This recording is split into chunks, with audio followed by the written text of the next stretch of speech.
face a peculiar kind of enemy, a particularly cruel and inhuman foe. They're genocidal. They're not fighting for this or that territory. They're fighting to eliminate the Jewish state in whatever boundary they say so. Their charter says if you find a bush and the Jew is hiding behind it, kill the Jew, kill all the Jews. Their goal goes beyond the destruction of Israel. They're part of an axis of terror. Iran, Hezbollah, Hamas, Houthis. They say death to America. That's the great Satan. Israel is a small Satan. I hope I don't find any offense with any of you. You're a middle-sized Satan. They hate our free civilization.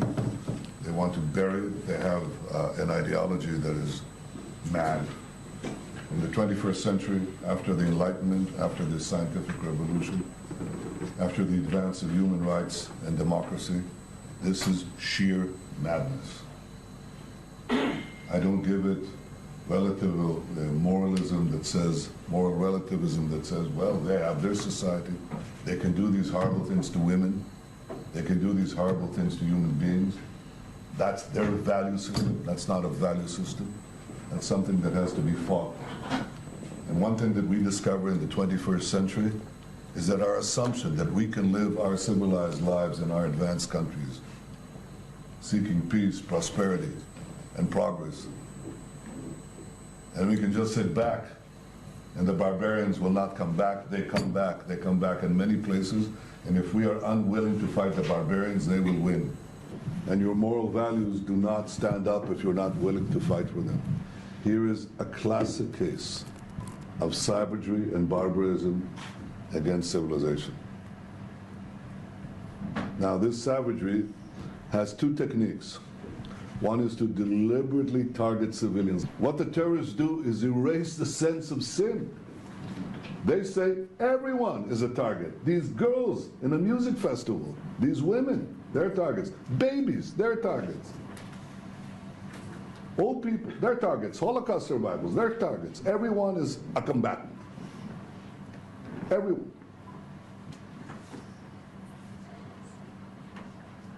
And they're deliberately not only target everyone, every citizen, no one is a civilian, no one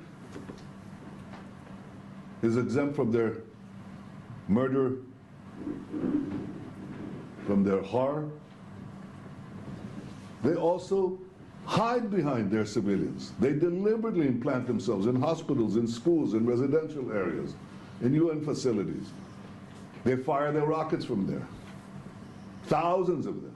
There is no symmetry here. These people target directly our cities all the time. Thousands and thousands and thousands of rockets falling on Barcelona, falling on Madrid, falling on Brussels, falling on Antwerp, or any one of the European cities. Thousands. Israel is a small country. They deliberately target civilians and they deliberately hide behind civilians and use them as a human shield. That's a war crime.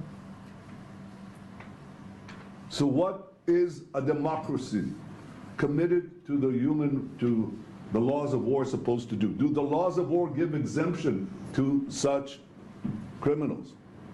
And the answer is they don't. They say, do your best to target the terrorists. Do your best to minimize civilian casualties. But if we, the democracies, say that under no circumstances should we go in, because civilians tragically get killed, then we lost. We lost before we begin. You lost, and you lost. Spain lost. Belgium lost, because this will spread. You will see it very soon. Because the axis of terror is not going to stop. If they can emerge victorious here, they intend to bring down the Middle East. And next they'll go to Europe. After that, they'll go elsewhere. If you think I'm exaggerated, I am not. This is where the pivot of history now is going to be decided. Do we stop them here, or do they come to you? Now, how do you stop them? What do you do? What did the Western countries, what did the democracy do when terrorists embed themselves amid civilians? And let me say from the start that any civilian death is a tragedy. Anyone. And to avoid them, what you do is first you try to get the civilians out of harm's way. And that's exactly what we did.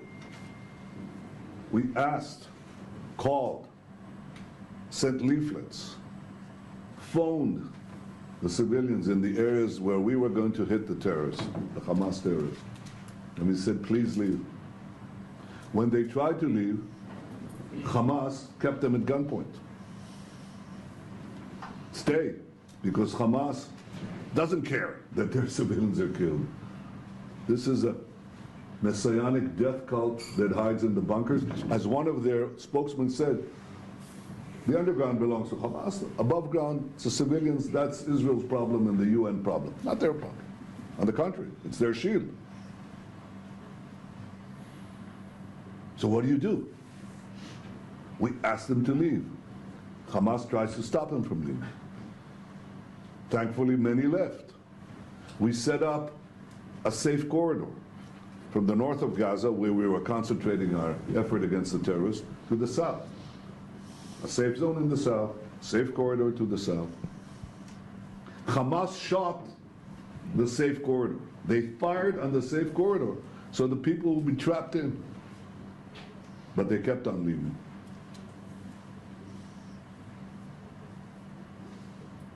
I'm happy to say that there is a decline in civilian casualties, which is our goal. Our goal is to have none, and primarily that's because of the ground action.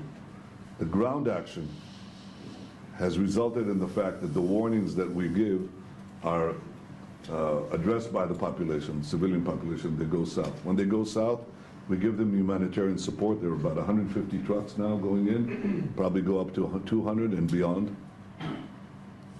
Food, medicine, water. Israel is doing everything in its power to get the population out of harm's way. Hamas is doing everything in its power to keep the population in harm's way. And that's the fact. But I'll give you another one you're familiar with. Hitler, the original Nazis. They invade Europe, they do these horrors on a mass scale. And by the way, these killers would do exactly what Hitler did if they could get away with it.